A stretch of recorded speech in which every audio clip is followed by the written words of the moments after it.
자, 반갑습니다. 강길용입니다. 오랜만에 데일리 NBA 분석 시작해 보도록 하겠습니다. 자, 12월 20일 아침 4경기 들고 왔고요. 요즘에 NBA도 많이 어렵고 하지만 그렇다고 해서 늘어지지 않겠습니다. 전공법으로 분석을 통한 베팅을 꾸준히 해 보도록 하겠습니다. 두드리다 보면 열립니다. 자, 영상 시청하시기 앞서서 구독, 좋아요, 알림 설정 부탁드리겠고요. 바로 한번 시작해 보도록 하겠습니다. 첫 번째 경기는 시카고 불스 대 클리블랜드의 경기입니다. 시카고 불스는 제목을 완성된 뎁스와 화력의 조화라고 붙였습니다. 자, 시카고 불스는 일단 부상자들이 돌아오고 나니 시카고 특유의 높은 에너지 레벨이 살아났습니다. 벤치 득실 마진에서 압도적인 우위를 점하면서 경기 내내 주도권을 유지를 했고요. 조시 기디의 활약이 상당히 좋았습니다. 그리고 클리블랜드 상대로 13경기 1승 12패 절대적 열세를 또 끊어낸 부분도 상당히 고무적인 포인트라고 볼 수 있습니다. 자, 클리블랜드는 차포떼고 마주한 위기라고 제목을 붙였습니다. 자, 에반 모블리의 부재로 인해서 수비가 완전히 망가졌습니다. 골밑 수비, 리바운드 단속, 그리고 팀 단위 수비 레벨이 완전히 처참하게 박살이 난 상황이고, 도노반 미첼이 혼자서 분전을 해주고 있지만 체력 고갈과 컨디션 난조로 이번 경기는 출전 여부조차 불확실합니다. 미첼까지 빠지게 된다면 득점을 책임질 확실한 옵션이 사라지는 상황입니다. 자, 라인업은 지금 디안드레 헌터가 부진해서 좀 벤치로 내리고 신인을 쓰고 막 이렇게 저렇게 막 해보는데 답이 없는 것 같아요. 클리블랜드는 지금 마테니가 갔다 이렇게 보시면 됩니다. 자, 그래서 매치 포인트는 지금 보시면 도노반 미첼이 퀘스천어블이 떠 있고요. 자, 로테이션의 힘이 승부를 가를 리턴 매치라고 보여집니다. 풍부한 가동 인원을 보유한 시카고와 주축 전력 이탈로 클리블랜드가 망한 그런 상황인데, 자, 시카고는 기디와 화이트를 필두로 또다시 빠른 템포로 클리블랜드의 느슨해진 수비를 공략을 할 것이고요. 특히나 벤치 구간에서 또 한 번 큰 우위를 점할 가능성이 높습니다. 지금 클리블랜드가 이기기 위해서는 갈랜드의 각성, 미첼의 출전 강행, 그리고 수비 집중도가 좀 올라가야 되고 이런 많은 부분들이 있지만 그게 선행되기에는 조금 어려움이 있다라고 판단이 돼서 저는 이 경기 시카고 불스의 우세를 좀 보고 있고요. 클리블랜드가 정배당을 좀 짜게 받았습니다. 이럴 때는 시카고 프렌 그리고 역배를 재미로 노려보고 이렇게 접근해보면 어떨까 싶습니다. 다만 시카고라는 팀을 너무 고평가해서 메인 마킹으로 가기에는 또 이런 거 밟고 나면은 좀 머리가 아찔합니다. 시카고도 못할 때 너무 못하니까 조심해서 베팅하시면 좋을 것 같아요. 자, 다음 경기는 미네소타 대 오클라호마의 경기입니다. 미네소타는 에이스들의 부재와 무너진 뒷심이라고 제목을 지었습니다. 자, 일단 앤서니 에드워즈와 마이크 콜리가 동반 결장을 하다 보니 백코트 무게감이 완전히 사라졌습니다. 이들을 대신해서 지금 신의 릅 딜링햄이 나오고 있는데 공수양면에서 마이너스를 하고 있습니다. 자, 그리고 후반전 경쟁력은 당연히 이런 슈퍼 클러치 플레이어들이 없다 보니까 멤피스 상대로 후반전에 집중력이 많이 떨어졌는데요. 고베와 랜들이 프런트 코트에서 분전하고 있지만 윙 수비 로테이션이 많이 헐거워져 있는 상황입니다. 자, 그리고 약팀 판독기라는 얘기를 하는데요. 5할 미만 팀을 상대로는 좋은 모습을 보이지만 차포 다 뗀 멤피스한테도 졌기 때문에 강팀을 만나면은 답이 없다. 이렇게 보시면 될 것 같습니다. 단조로운 공격 루트를 해결하려면은 빨리 콜리가 돌아와야 될 것 같아요. 자, 오클라호마는 압도적 에너지 레벨과 공포의 뎁스로 제목을 지었습니다. 자, 일단 샤이 기저스 알렉산더가 또 3쿼터 끝나고 빨리 집에 갔습니다. 홈그랜과 제일런 리엄스가 공수에서 완벽한 조화를 이뤘고요. 특히나 아이제아조가 복귀하면서 외곽이 더욱더 살아나고 있는 상황입니다. 자, 직전 경기 상대 실책을 유도해서 득점으로 연결하는 실책 기반 득점 마진이 플러스 43점을 기록할 정도로 활동량에서 상대를 압살했습니다. 물론 백투백 일정의 변수가 존재하긴 하는데 직전 경기를 좀 꽤나 체력적으로 여유 있게 경기를 풀어 나갔기 때문에, 그리고 평소에도 그렇게까지 막 주전들을 갈아 넣는 그런 팀은 아니다 보니까 한 번씩 있는 이런 백투백 일정에서 체력적인 부담이 발생을 한다, 리스크가 터진다, 이러지는 않지 않을까 싶습니다. 자, 라인업을 보시게 되면 여전히 앤서니 에드워즈가 퀘스천어블이 떠 있고 하텐슈타인이 나오디 많이 하고 이렇게 떠 있습니다. 자, 해서 매치 포인트는 에너지 레벨의 격차를 가지고 왔습니다. 일단 차포를 뗀 미네소타가 역동적인 오클라호마 시티의 압박을 견뎌낼 수 있을까가 관건인데요. 고베와 랜들의 높이를 이용해서 템포를 좀 억지로 낮추려고 노력하겠지만 지금 운영을 해줘야 되는 콜리와 에드워즈가 없는 상황에서 OKC의 압도적인 강한 압박과 트랜지션 공격을 제어하기에는 조금 어려움이 좀 있다라고 봅니다. 특히나 미네소타 벤치 레벨이 지금 많이 떨어져 있는데 지금은 오클라호마가 아이지아 조 그리고 카루소 요런 뭐 벤치 유닛이 돌아가기 때문에 벤치 구간에서 격차가 더 벌어질 가능성이 높습니다. 미네소타가 하루도 쉬었다는 휴식 우위가 있지만 현재 전력 구성과 경기적 흐름을 고려할 때는 오클라호마 시티의 완승이 예상됩니다. 백투백 일정이다 보니 승이나 핸디승, 뭐 배당도 좋고 핸디값도 작고 이렇게 참 여유가 있는데 오랜만에 오클라호마 승과 핸디를 한번 노려봄직한 그런 경기입니다. 다만 그래도 저는 좀 너무 오랜 기간 토토를 하다 보니까 고집스럽게 있는 게 있는데 백투백 일정의 팀에 너무 큰 돈이 들어가선 안 된다.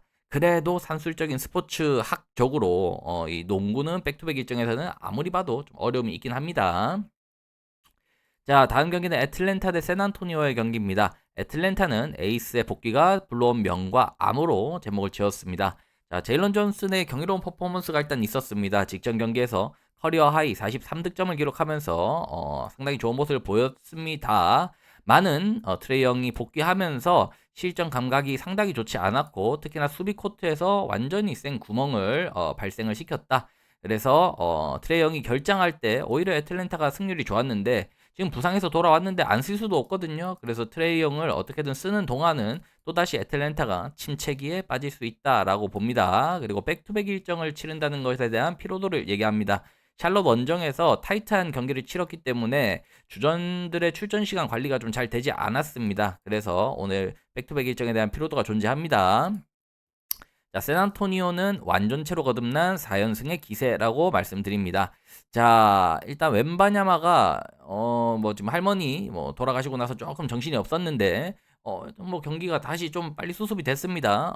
최근에 출전 시간을 20분 내외로 관리받으면서도 15득점, 4블록을 기록하면서 수비 코트에서 압도적인 존재감을 뽐내줬고요. 경기 감각을 점차 올리고 있기 때문에 이번 경기에서도 핵심 멤버다라고 핵심 플레이어다라고 보시면 됩니다.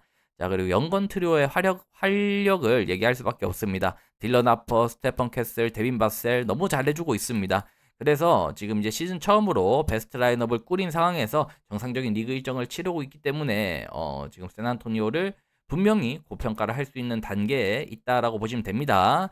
자, 일단 근데 문제는 스쿼드상으로 현재까지는 뭐 결장이 안 떠 있는데 백투백 일정에서 웬바냐마를 좀 아예 기계적으로 좀 로테이션 아웃을 시키는 경우들을 종종 봤습니다. 그래서 아침에 갑자기 웬바냐가 빠진다 뭐 이런 내용이 있을 수 있기 때문에 베팅하실 때는 꼭 요거를 체크하셔야 된다라고 말씀드리고 매치 포인트는 수비 집중력과 뎁스의 차이가 승부를 가릴 것이라고 봅니다. 직전 경기 제일런 존슨이 인생 경기를 했지만 샌안토니오의 수비를 뚫기는 조금 어렵지 않을까 싶고요. 그리고 트레이 형이 코트에 또 발을 붙이게 될 건데 그때 나오는 수비 균열이 아주 샌안토니오가 폭격을 하면서 공략을 잘 하지 않을까 싶습니다. 양 팀 다 백투백 일정이긴 하지만 샌안토니오는 직전 경기 조금 넉넉하게 이기면서 체력적인 피로도도 크지 않기 때문에 이 경기는 샌안토니오의 우세를 보는데요. 배당도 좋고 핸디도 뭐 나쁘지 않습니다.